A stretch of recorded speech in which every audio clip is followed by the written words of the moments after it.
Қайырлы күн қымбатты қонақтар, кішкентай менің оқырмандарым, келе жатқан ұлық мереке Наурыз мерекесімен құттықтаймын. Міне бүгін күн мен түннің теңеліп, табиғаттың жаңарған ерекше бір сәтінде біздің қазақ еліміздің ұлылығын ұлықтай түсетін, айқындай түсетін ұлы мереке, ұлыс мерекесі әз Наурыз мерекеленіп жатыр. Жаңа жылымыз басталды. Бұл күн ақ түйенің қарны жарылған күн, балалар. Өйткені біздің ырысымыз, ынтымағымыз осы Наурызда басталады. Бұл ұлы той. Елбасымыз жылдан жылға осы мерекені, Наурыз мерекесін мерекелеуге ерекше көңіл бөліп, өте мәртебесін өте жоғары деңгейде көтеріп жатыр. Ол өйткені біздің қазақ елінің ынтымақтығын, бірлігін осы Наурыз мерекесі айқындай түседі. Өйткені Наурыз мерекесінде, балалар, бір-бірімен араздасқан, ұрысқан адамдар осы күні бір-бірімен табысып, қателіктерін бір-бірімен кешірімді болып, өте жақсы көңіл күйде бір-бірімен табысқан екен. Сондықтан да ұлыстың ұлы күннің ырыстығы, береке бірлігі осы күннен басталады деп қазақ елі өте жоғары сипаттаған. Міне, сол ынтымағы да, бірлігі де жарасқан осы үлкен мерекені біздің қазақ елі өте жарасымды, жарқын мереке деп қабылдап, бүгінгі күн ұлыстың ұлы күні Наурыз мерекесі мұсылмандар халқы үшін, жалпы қазақ халқы үшін қандай мереке, балалар? Біздің жаңа жылымыз, е? Міне, балалар, ұлыстың ұлы күні, жаңа жылымыз құтты болсын. Сендерге, жалпы қонақтар барлықтарыңызға зор денсаулық, ұзақ ғұмыр, бақытты өмір тілеймін. Енді бүгінгі мереке бізде қазақтың ақ дастарханы, қазақтың ақ дастарханы ұлықтау, қазақ халқының сонау келе жатқан ақ дастарханында бүгінде біздің дастарханымызда көзімізге түсе бермейтін, ұмыт қалған тағамдарымыз да бар екен. Енді бұны біз жаңғыртып, жылдан жылға өзіміздің халқымыздың арасында дәріптей беруіміз керек. Сондықтан да, балалар, бүгін мен сендердің алдарында біздің қазақтың дастарханынан көп көріне бермейтін қансоқпа деген тамақты сендерге бүгін көрсетіп, осы жайында мағлұмат бергім келіп отыр. Міне, балалар, мынау дайын пысырылып әкелінген қансоқпа деген тағамыздың бір, асымыздың біреуі. Бұл қансоқпа, балалар, біз мал сойғанда, әке-шешеміз мал сояды ғой. Сол кезде үлкен малды сойсақ та, не болмаса кіші қой, ешкілерді сойсақ та, осындай тағамда пісіруімізге болады. Өйткені қойды сойып, оның өкпе бауырын сорғытып, қанынан тазартып алғаннан кейін, қойды жарғанда ішінде екі бүйрегі болады. Сол бүйректің астында бір кәседе қан болады, бүйректің астында, малдың іші қаны. Ал артық қандары ағзасынан ақ кетеді ғой. Ал бүйректің астындағы қан, ол өзінің сол бүйректі ұстап тұратын сол қанның малдың ішіндегі өзінің таза қаны болады.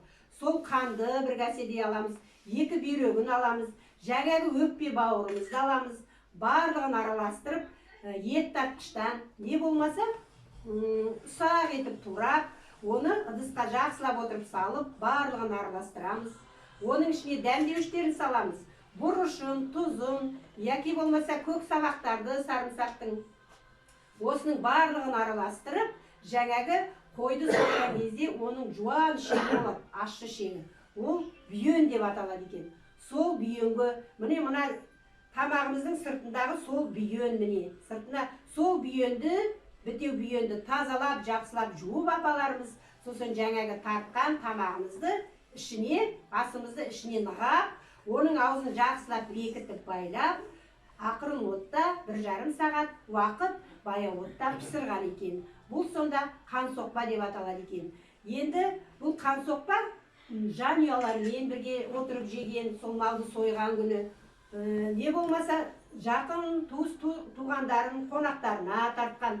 Бұл тағамның ерекшелігі неде? Бұл тағамның ішінде бауыр бар, жүрек бар, бүйрек бар, қойдың ішкі майы бар. Оның бәрі біздің ағзамызға өте пайдалы дәрумендері бар тас, балалар.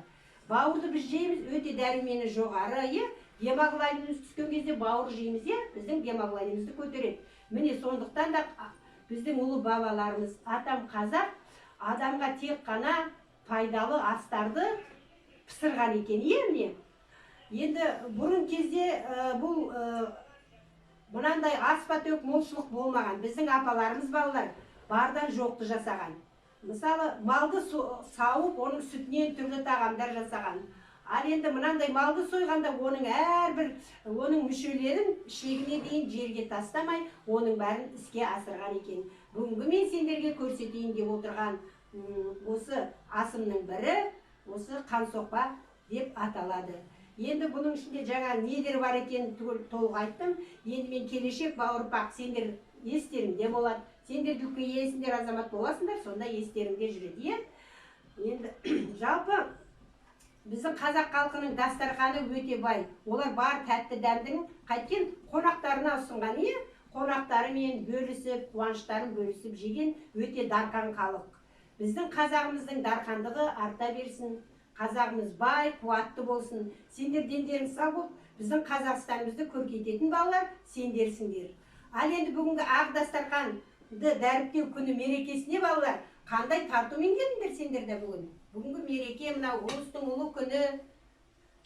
Тақпақ, өлең жаттадыңдар ма? Дайындап келдіңдер, Ал енді бәле сендерді тыңдайық балалар.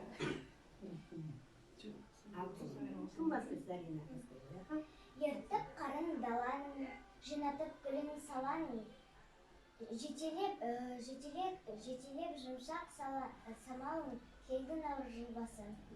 Күнімде қарап күміс күн, аспаннан бүркеп піліштің, ұлы күні ұлыстың, келді наурыз жылбасы.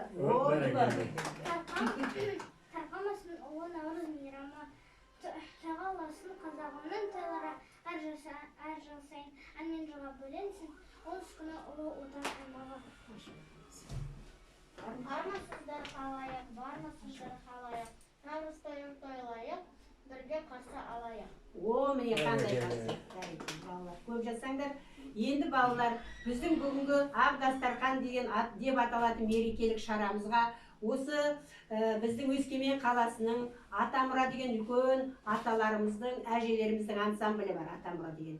Сол Атамұра ансамблінен бізге үлкен атамыз қонаққа келді екен. Міне бүгін сендердің мерекелі өлеңдеріңді тыңдады ол кісі. Енді бұл кісі сол ансамблдің жетекшісі болып еңбек етеді екен.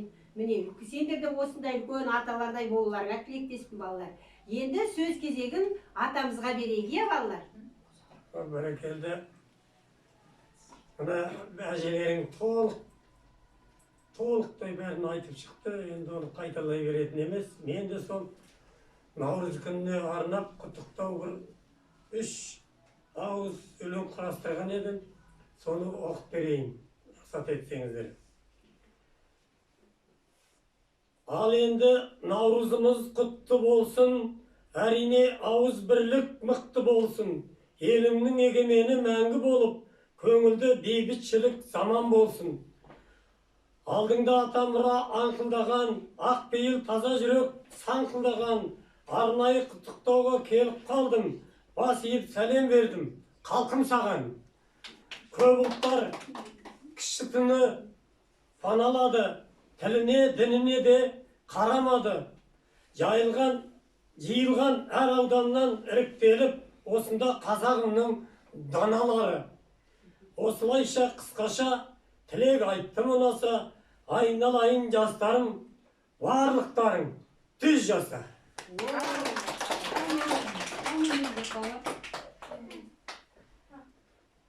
Енді балалар, енді біз кітапхана, сендер біздің оқырмандарымызсыңдар. Осы барлық білімді, барлық жақсы жақты, не нәрсенің бәрін біз қайдан үйренеміз балалар? Кітапханадан, кітаптан оқып үйренеміз, білімді де сендер кітаптан алып жатсыңдар. Енді бүгінгі күні осы біздің мерекемізге орай, біздің кітапханамызда мынандай жақсы кітаптар бар екен. Қазақтың дархан дастарханы. Сонымен қатар міне Қазақы дастархан деген өте әдемі кітаптар біздің кітапханамызда төрінен орын алады балалар. Мен енді сендерге келешекте осы кітапты оқуға ұсынамын. барлық қонақтар барлықтарыңызға ұсынамын. Енді менің алдымда ұстап сіздерге таныстырайын деп отырған мына бір үлкен басылым кітапты бұл кісі Сейіт Қожахметұлы деген біздің үлкен жазушы, журналист, біздің қазақи осы дәстүрлерімізді, қазақи мына барлық айтып жатқан салт дәстүрлеріміздің бәрін өзінің осы жасқа келгенге дейін өзінің өмірін соған жұмсап, зерттеп, зерделеп бірнеше кітаптар жазған екен. Қазақи дастархандарды қайдан алса да іздеп жүріп жазып, оны жазып, сол кітаптарға түсірген екен. Міне сендердің көз алдарында сол Сейіт ағамыздың мына Қазақи дастарханы деген кітабы. Бұл кітап балалар 3 тілде басылыпты. Бұл кітаптың ерекшелігі неде? Бұл кітап бүкіл шет елдерді аралап жүр. Біздің қазақ қандай? Біздің қазақи еліміздің дастарханы, біздің тағамдарымыз, қазақтар не жейді? Қандай тағамдар жейді? Біздің өте бағалы тағамдарымыз осы кітаптың ішінен табылады екен. Бұны біздің шет елдерде танысып, осы кітаппен достасып жатыр екен. Міне, бұл кітап 2010 жылы 2-ші рет басылып шыққан. Біздің Алматы баспасы деген үлкен баспа бар. Барлық жақсы дәстүрлі кітаптардың бәрі сол баспадан шығады. Міне сол баспадан жарық көрген осы кітап Қазақтың дарқан дастархан деген кітапты балалар сендерге ұсынамын. Осы кітаптың ішінен нені көресіңдер? Бұл кітаптың ішінен жалпы жаңағы тағамдардың ерекшелігін, ол тағамдар қалай жасалады екен? Сол тағамдар туралы ырым-тыйымдар, біздің қазақи дастарханда қазақ ас адамның арқауы, болмаса нанды жерге тастама, қоқымын теріп торғайларға тастаңдар деп сендер тақпаға түсіндіңдер ғой. Міне сол сияқты біздің қазақи дастарханымыздың өзінің ырым-тыйымы, оның түсіндірме сөздіктері бар. Мына кітапта сол түсіндірме сөздіктер, ырым-тыйымдар сол дастарханға байланысты. Сонымен қатар әрбір тағамның, қазақ халқының әрбір жақсы асының, ұмыт қалған астарының қалай жасалуы, қалай аталатындығы, міне бәрін осы кітаптан сіздер оқып таба алады екенсіздер міне. Мұна да сонымен қатар әсіресе міне өсіп келе жатқан ұлдарға айтарым. Мына кітапта сендер аталарың, әкелерің мал сояды, иә?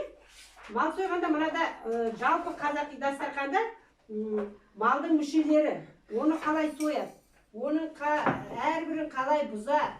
Міне осы 2 кітаптан барлық сіздер жалпы қазақтың дастарханы, жалпы міне біздің қазақтың төрінен қандай не алынады, міне жалпы міне малдың әрбір мүшелері. Міне соны сендер қолдарын ұстамасаңдар, кітаптан оқымасаңдар білмейсіңдер ғой, иә балалар? Міне сондықтан сендер білулерің керек. Сендер өйткені жүректерің қазақ деп соққан үлкен азаматсыңдар. Сондықтан міне барлық малдың мүшелерін осы кітаптан қарап, оқып, қандай қызмет атқарады екен, соған дейін білуге болады екен. Міне балалар, біздің осы кітапханамыздан осы кітапты алып оқуларыңды ұсынамын балалар. Көп рахмет тыңдағандарыңа. Бүгінгі мерекелерің құтты болсын.